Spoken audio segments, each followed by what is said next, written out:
What it is. Ladies and gentlemen, welcome to another edition of the Third Intermission Podcast. This is your boy Dave signing on for this lovely summer evening here in Ontario. Of course, you can catch us on the socials at Toronto Third on Twitter, Blue Sky, and Instagram, and you can get us wherever you get your podcasts from. That includes Spotify, Google, iHeartRadio, Apple, and our friends over at Podbean. We got the ones and twos here out here this evening. Of course, you got myself and you got the right hand of the king, aka the Fedora Man, Avery McDougall, coming to you live from Edmonton, Alberta. Edmonton is currently rocking right now after going with a 1-1 split in the Stanley Cup final with the Florida Panthers. Avery, how are you doing right now, given the fact that the city is once again in the limelight when it comes to the NHL?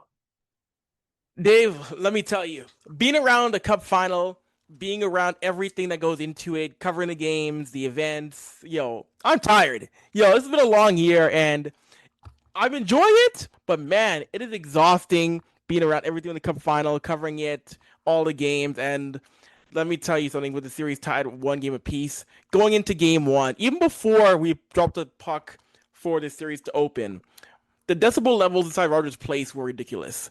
Over 100 decibels during pregame, before the puck was dropped. This is a market that, you talk about hostile buildings around the NHL.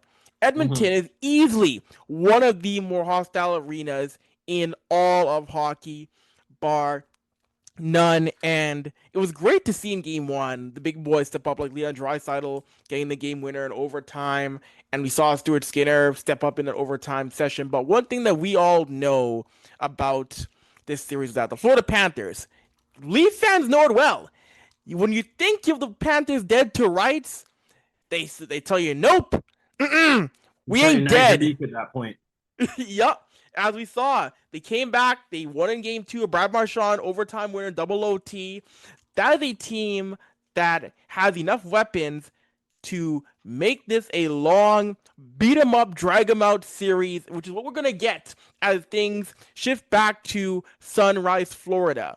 You have to capitalize on your chances to make sure this Panthers team is dead, because if you do not, they will make you pay. We saw Edmonton went 1 for 6 on the power play in game 2. That came back to bite them.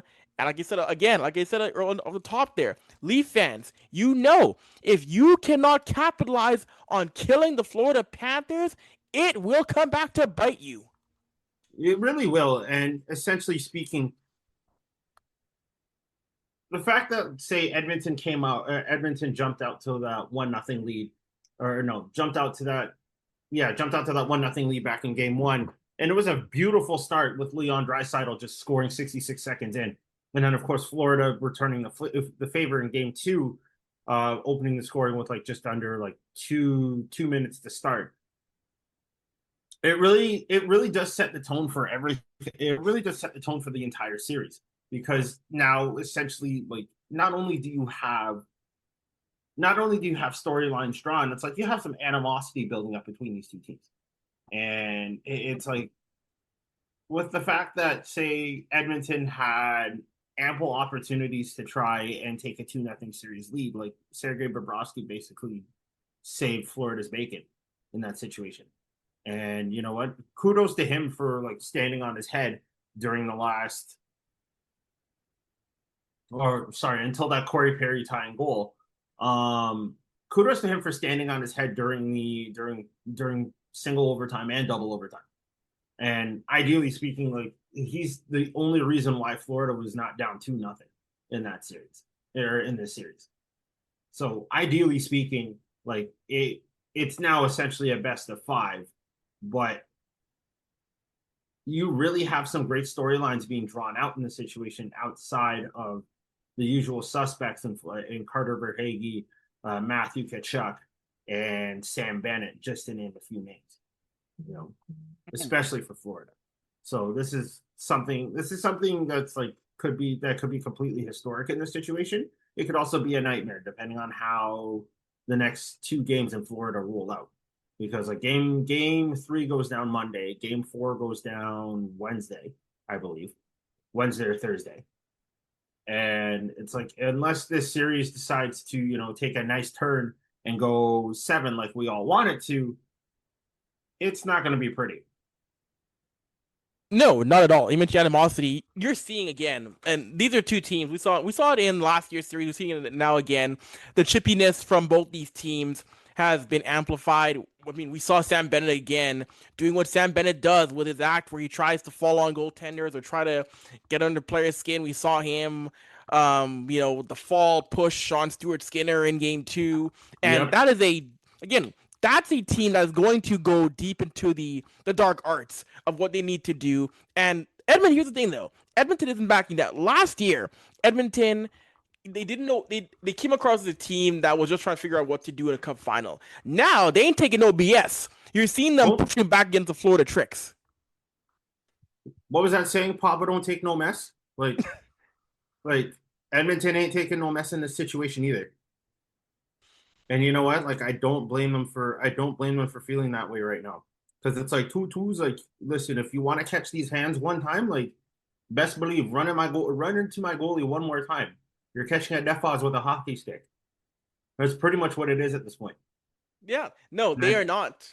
They are not tolerating any of those antics around Stuart Skinner, and nor should they. And for Florida, yeah, the fact that Florida, we've seen how guys like Verhage, Kachuk, they've been pretty quiet, but other guys like Marchand, Nate Schmidt, Seth Jones, they have been stepping up. And for Game 3, it's going to be key for Florida for those big guys to step up one more time. And same for Edmonton. You're going to need stronger. You're going to need, again, your top guns, but you're also going to need the depth guys to wake up a little bit more, because in Game 2, the Edmonton's depth wasn't what it needed to be at. So we'll see what happens there, because this, again, we said before all postseason long how vital it is for your depth to step up, how you need all 4 lines on a roster to come through in a playoff series. And mm-hmm. Game 3 is going to be fun tomorrow night. That is going to be a tough, tough battle no matter what. And again, I've said it before, I don't think we're going to get a game where I don't see in this series an 8-1 game or just a blowout. Every game in this series is going to be a 2-goal game at the most. This is going to be a tight series rest of the way, Dave. For real. And it's one of those knockdown, drag them out, just knuckle dragging brawls between like two teams that are basically know each other at this point. Like even with the amount of additions that have been made and the amount of firepower that had been lost over the offseason, like these two teams like basically know exactly who the hell they are and who the other team is. And like essentially speaking, in this particular situation, you really have to sit and realize that like in this particular point right now, it's a massive coin toss between the two of them. And I feel like Game 3 is massively pivotal in this situation, because it's like not only do you have to worry about, say, can Edmonton stop Marchand and Bennett from scoring, because ideally Bennett happens to be the top goal scorer within the NHL playoffs right now. Brad Marchand, of course, with his 10th overtime winning goal in Stanley Cup playoff history. Like,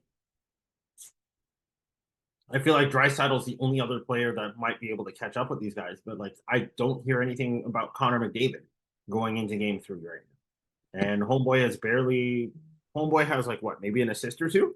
He had 3 assists in Game 2. He had 3 assists in Game 2. He had a nasty. Sorry, excuse me for that. Yeah, no, Connor's been active. Although I do need him to be a scoring nightmare, so that's something that we obviously have to worry about in the situation. Well, here's the thing: when Connor wants to shoot, there's not many people can handle when Connor wants to get a shot off. Like that's the kind of guy who's scary. But also too, Evan Bouchard. He's someone who, once again, if Edmonton wins this Cup final, Dave, I have a sneaky dark horse pick for the Conn Smythe, and it's Evan Bouchard, who once again is being a point machine from the back end, and is still second all time in playoff points per game for a defenseman, only behind Bobby Orr, all time. That's crazy. That's absolutely crazy. You think like you wouldn't think about these things at all, but like, you know, these are very small, minute things that you would not catch in that situation. So well, obviously, it is something to think about. Of course, folks, just tuning if you're just tuning in. Of course, Game 3 and Game 4 is in Sunrise, Florida, at the BB&T Bank Center in Sunrise.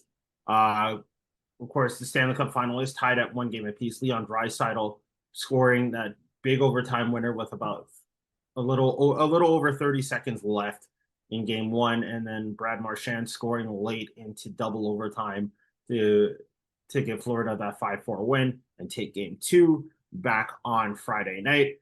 Although I find it extremely weird that there's a hockey game on a Friday night as opposed to a Saturday, but then again, I digress. But it is what it is. Like we said, this series could easily go 6 or 7, depending on how these two teams grind it out. So obviously, we're going to keep an eye on things for you, and we will catch you all up when the action happens. Some other stuff to talk about during the last week. Of course, first things first. Some awards have officially been released. For example, the Jack Adams Award. Of course, if you are not familiar with, say, the individual awards in the NHL,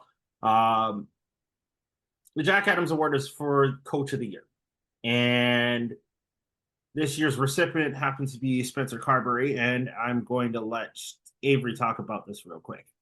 So go right ahead. The floor is yours. Yeah, well deserved job for Spencer Carberry, what he's done for Washington this year. The Capitals were a 50-win team, and he becomes the 4th coach in Capital history to win a Jack Adams Award, and also first person to win Coach of the Year in the NHL, AHL, and ECHL. So that's a very cool honor for Carberry. He got the most out of a veteran team that I think some people might have thought Washington might have would start to have that decline this year. They shocked. They proved that no, they're still here. They had 111 points this season. That Capitals team still has a lot of juice in the tank, and Carberry was a major factor in this team having a nice postseason. I mean, yes, you lost in round 2, but that is a team that I don't think people really saw being able to be a 110-point or 51-win team anymore. I think people thought they were going to start to have that slow decline with Ovi getting older. I mean, again, Ovi shocked us all. I mean, yes, of course, Ovi got to 39 goals, broke the Gretzky record. But after he broke his leg, I don't think people really thought the Capitals were going to be a threat after he had the leg injury. Came back. Washington didn't miss a beat. So great job to Spencer Carberry. I guess the big thing is that at times there's always a bit of a decline the next year after you win the Jack Adams Award as a head coach. So if the Capitals come back again and improve upon that, I will be very impressed. But Spencer Carberry did a masterful job in DC this year, Dave. He really did. And you know what? Like just to further on your point, that Capitals team was just a real shock just coming out of the gate. You wouldn't have expected Washington to like at least be able to have a playoff spot, let alone be atop of the Metropolitan Division, and just essentially destroy most teams, with the exception of Carolina. Of course, Carolina played some great hockey at that point, but like again, like there was just too much riding on that Washington team alone, and the fact that they were maybe just a few points shy of winning the President's Trophy once again in franchise history. The sky, like, I don't think there's really like any limit to what this team can endure going forward. Of course, next year is obviously going to be a little bit of a crapshoot, considering that, say, these guys are getting older now. We don't know if Tom Wilson's still going to be around. Will the roster still look the same come July 1st when free agency hits? Will this be Ovi's last season? You know, there's so many other variables at play in this situation. So, of course, we all want to just keep an eye on everything and see like how far Ovi gets before he decides to hang up his skates and call it a career. You know, it would be nice for Washington to ride off into let me rephrase that. It would be nice for Ovechkin to ride off into the sunset with a Stanley Cup or with a second Stanley Cup ring. But of course, we're all waiting for the Leafs to finally get their shit together and get themselves number 14. I think this might actually be the last year that the Leafs are currently on the stand or are in the current ring of the Stanley Cup. I could be wrong though. Yeah, if it's not this year, it's next couple of years in which if they don't win soon, they'll be off the cup. Exactly. And I think like, you know what, like it's one of those situations where it's like this is now something that Toronto really has to lock in on. Because the fact that you still have five of the other original six teams on the Stanley Cup, the most recent one being, I believe, Boston from 2000. No, sorry, not Boston, Yeah, Chicago from Chicago. 2015, right? Like you still have Montreal from '93, who are still heavily on the ring, or I'm sorry, still heavily on the presentation cup. Um, you also have the Rangers in '94, the Red Wings who last won back in 2008, um, Blackhawks in 2015, Bruins in 2011. You know, for the league to have like its most richest franchise basically off one of the most coveted trophies in all of professional sport, it's like it's kind of a slap in the face not only to the Toronto Maple Leafs hockey organization, but it's also a slap in the face to the NHL in general.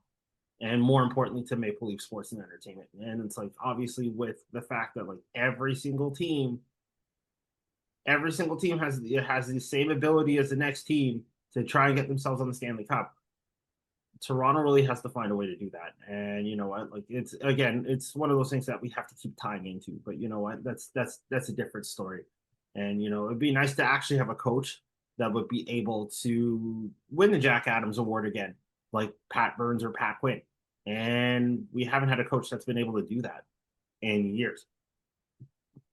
But you know, it's one of those things that's gonna have to happen eventually, rather than just sit there and just hope and pray at this point. So we'll see what happens.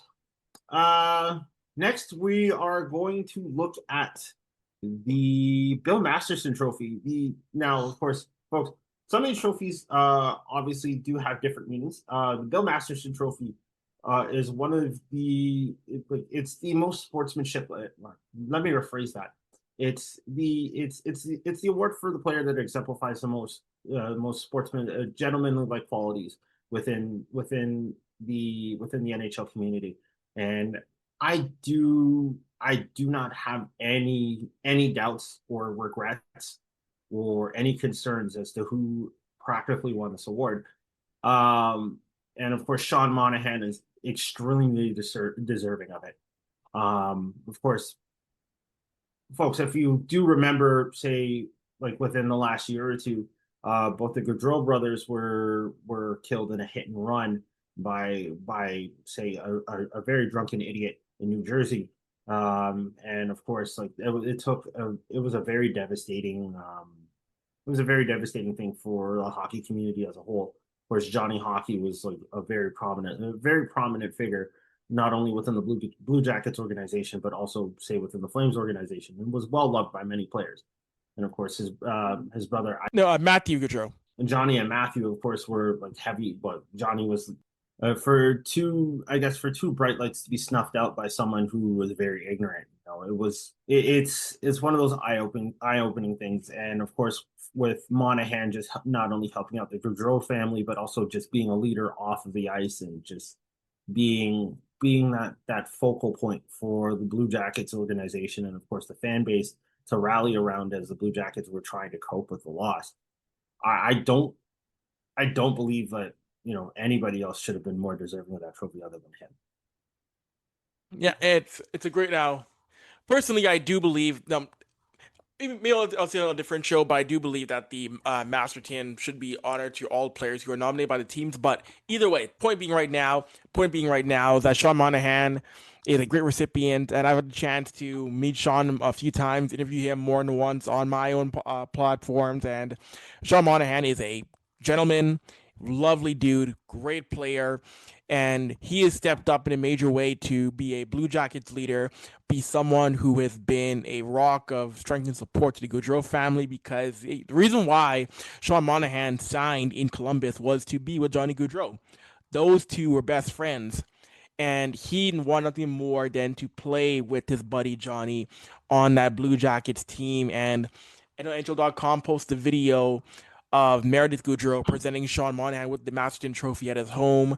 And again, he is the uncle to the Goudreau kids. He was essentially a brother to Johnny. So to see him still be involved in the Goudreau life and to see the Goudreaus pay him back and know how much it meant to have knows how Sean meant to that family. It was amazing to Mhm. see, and that's someone who is going to honor Johnny's legacy for a very long time, and he's already a beloved figure in Columbus for how he has stepped up in how he's become a leader in that market, and also too for his play.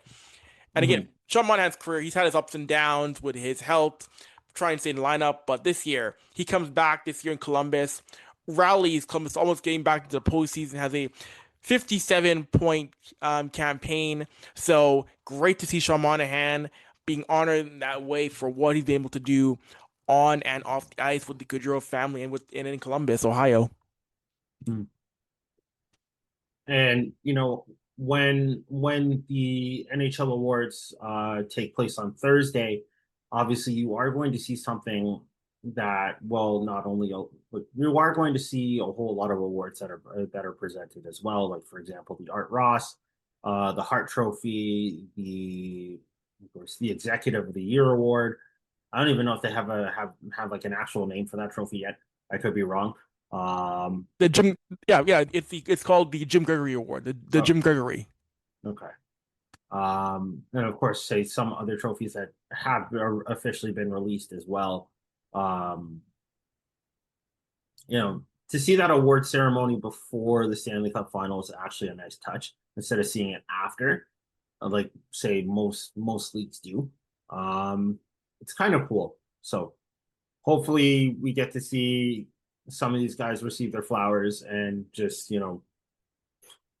get get the recognition that they deserve for their individual accomplishments before the Stanley Cup is handed out, and just have a great night of respect not only for like say the league but also for you know for hockey in general, which would be extremely significant. So we're very excited to see what comes forward come Thursday night. All right, switching gears here, we're going to go to the P-Dub, and of course, there's some bombshell news coming ahead of the expansion draft, which will be happening on June the 12th, which is this coming Thursday. Um, some major moves that have already been installed into the P-Dub. Of course, Toronto legend, and just all around just lovable sweetheart Sarah Nurse has signed with Vancouver of all teams, and this was a massive bombshell to PW or sorry to Scepter fans because of course when the names were released for the expansion draft and Nurse wasn't one of them, you sat there and wondered what the hell was going on in the situation and what was Toronto thinking in order to be able to like say protect not be able to protect the players that they should have protected in that situation. There were some other notable names that were left off as well, and we're going to break that down momentarily. Um, of course, as well, Hillary Knight, one of the most I guess one of the most not notorious but famous American hockey players within women's hockey alone. She has decided to sign with Seattle, and now that you have two of the biggest names signed with two expansion teams as veteran leadership, you now have to sit and wonder like, okay, what's the next domino to fall in this situation? And Avery, I'm going to let you explain how the expansion draft is going to work for the PWHL as say Thursday is quickly approaching. And actually, correction, yeah, actually, it's actually June 9th that the PWHL draft, expansion draft is happening. But I do want to say that, yeah, I think everybody in hockey was surprised to see Sarah Nurse not protected by Toronto. She's now going to PWHL Vancouver. Hillary Knight is now a part of PWHL Seattle. And of course, there was the exclusive signing window which teams could sign a maximum of 5 players before the expansion draft, and those lists of players include outside of Nurse and Knight, Claire Thompson, Sophie Jakes, Emirates Mashmar, and Jen Gardner for Vancouver. And Seattle took Kayla Barnes, Alex Carpenter, Corrine Schroeder, and Danielle Serdachny. So both Vancouver and Seattle getting some heavy hitters going into the 2026 season. And that mainly is because the expansion rules, you can only protect a few players. Like it's like the NHL expansion draft where you could protect virtually half your team or protect a lot of players. 4 players could be protected in the expansion draft. So a lot of top talents are exposed on every other roster around the league, and some people are mad about that because with so few players you can protect, people are saying, oh, you're going to tear apart our established teams, you're giving too much leeway to the new teams. But I like that because clearly the PWHL wants Vancouver and Seattle to come out of the gate hot. They don't want to see Vancouver and Seattle coming out in year 1 struggling or or at the bottom of the league next year. So there are pros and cons. I mean, you want your new markets to have success early on, I believe. I don't think it's good for a league to have expansion teams struggling for 4, 5, 6 years. So I like the fact that you're going to see Danielle Serdachny doing her thing in Seattle immediately. You're going to have Sarah Nurse in Vancouver. You're going to have elite players on these teams from the jump. And also makes the GMs do a little bit more strategy in terms of who do you protect, who do you leave exposed, because again, I like the fact you can't protect everybody. You're gonna lose somebody. And obviously, I mean, great example is a team like New York. You lose Alex Carpenter, but you gotta make sure you protect Mika Zandy Hart. You gotta make sure you protect Sarah Fillier. And again, same for Ottawa. You lose Danielle Serdachny, but you gotta make sure you keep Gwyneth Phillips and Emily Clark. I mean, look at Ottawa. I mean, yes, Emirates Mashmar unfortunately got hurt, but Gwyneth Phillips played marvelously against Minnesota in the Walter Cup. Showed that she could be Ottawa's number 1 goaltender going forward. And even though, like you mentioned, yes, you lose Mashmar, but Gwyneth Phillips is your future now in net. And again, Toronto, you got to protect Blair Turnbull. You got to protect Renata Fast. So yes, you do lose players like a Sarah Nurse. So it's a balancing act. And I do like that next year we're going to see these expansion teams coming out, most likely being really good. The only other thing we have to worry about as well is like, okay, what are those team names going to be come, say, November 1st or say December 1st when the season starts? So now that we have Vancouver, Seattle, we could potentially have a proper Western Conference. Obviously, Toronto might be involved in that situation, considering there's only 8 teams in the league right now. So course, with the Walter Cup might be looking at expansion in when it comes to the playoff system. Of course, you could still have your top 4 get in, but like again, like that's still up for debate, and that's still up for debate when it comes to the PWHL committee. Well, yeah, as it stands, like it's just the second Vancouver and Seattle come in and hit the ground running, it's like you now have the opportunity to make sure that you have a couple extra teams, and one in the East and one in the West when it comes to expansion in 2026. So that's something that we also have to look forward to as well. Mm-hmm. And yeah, and again, we don't know a timeline for further expansion. I think the league is just gonna try and see how they're gonna get through 2026 right now. We don't know what the plans are. There's plans for more teams at 27 and 28, but we'll wait and see how things go right now in Seattle and Vancouver. But again, great to see the league pulling the trigger on expansion westward, which is needed. And it was coming out. I believe I heard that the whole thing was that to try and further get a possible TV deal or a better TV deal in America, they were going to eventually have to come out west, which we already know that was a big thing. But I'm excited to see what happens. I'm definitely excited to see how Seattle and Vancouver roll.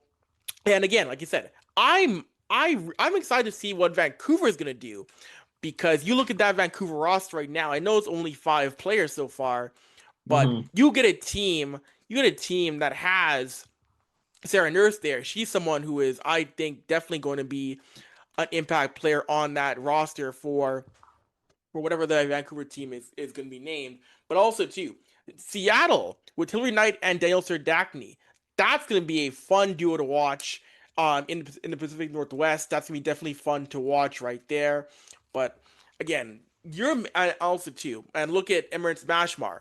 She is someone who, when she's healthy, she's a really solid netminder. Really, really good. So I Mhm. want to see I want to see what she can do to get things on track again in Vancouver when she's fully healthy next year. Well, again, it's something that we're really excited to, just look into and know, hopefully just see where it goes because like obviously I don't mind going to PW games now and they're a lot of fun and it would be nice to finally see a team in Edmonton or see another team out east in say I don't know Washington or Pittsburgh or even Detroit for that matter. So obviously there's a lot of potential for this league and if they can get on the same level as the NHL would be, then maybe women's hockey can find say something a little more concrete. Well, Um, what does that mean? They don't need to be on the same level. That's their own thing. They're their own well, thing. no, They don't. Yeah, yeah. I don't mean playing wise. I mean like say on like the same level, like say TV wise. That's what I mean. Yeah, Is that no, I agreed. I agreed. I want to see a broader TV deal in America. I do want to see it happen. I mean, we do have a great setup right now in America, in Canada, where there's games on TSN, Sportsnet, and CBC, or it have been on TV in the past. So I want to see a better TV deal for the PWHL in the US because we know there's regional broadcast rights, but I do want to see a better national deal for the PW down south. yeah, of course. So it is something to obviously take into consideration, and like we are going to keep an eye on that as well. So, of course, it's going to be a lot of fun when the expansion draft happens on Monday, and we will update you with the results for that. Mhm. Last but not least, we're just gonna dive into a couple things really quickly here. Of course, the Kelly Cup playoffs. The ECHL has officially ended with the team from Quebec, the Trois Rivières Lions, actually winning the Kelly Cup in 5 games. Um, they actually won as a Friday night. Um, I don't think you caught any of those. Did you? Did you, Avery? Not really that easy to watch ECHL in Edmonton, but still very cool to see Trois Rivières win over the Toledo Walleye in a standing room crowd in Trois Rivières. So that's really cool to see that Mhm. the Kelly Cup will be in Canada once again. The second Canadian team to win the CHL title, joining the Newfoundland Growlers, who won it back in 2019. So Yep. that's dope to see. That is dope to see that we get another pro hockey champion in Canada. So great to Trois Rivières, great to the Lions to see them get that victory. Of course. And then, of course, finally with the Calder Cup playoffs, just winding down and getting into the final. Of course, Charlotte is awaiting the winner of the conference finals between Abbotsford and Texas. Right now, of course, Charlotte did end up sweeping Laval 4-0, and would have been a nice sweep for say the Montreal Canadiens organization, as Trois Rivières and Laval are both owned by the Montreal Canadiens. Mhm. Of course, would be nice to see essentially see a Kelly Cup, Calder Cup, and a Stanley Cup within the same organization. But of course, that's just a bit of a pipe dream. So we'll Mhm. obviously keep an eye on things there as well. Um, that's pretty much it for this episode. Real short and sweet. Uh, so of course, thank you, Avery, for coming through this evening, and of course, thank you to the listener for letting us create the space in between the head talk. We will be back with another episode next week. Um, keep your eyes and ears open as we will potentially drop another date for Third Intermission Live episode 2. And of course, the third intermission live episode, inaugural live episode, excuse me, has been posted. So make sure you listen to that. It might be a little a little bit echoey, but I promise you, it's still a good listen. Wouldn't you agree, Avery? No, yeah, we'll work on getting that audio up for the first live show episode. You can tap in and see and hear how things went because we want you to enjoy what you might have missed out upon. So whenever we get whenever that next show happens, which again, that's not anytime soon. We got things to work out before we get there, but we want to give you a taste of what it's like to be at a live show with your people. Exactly. All right, folks. So until next time, make sure you drink your water, mind your business, and deuces.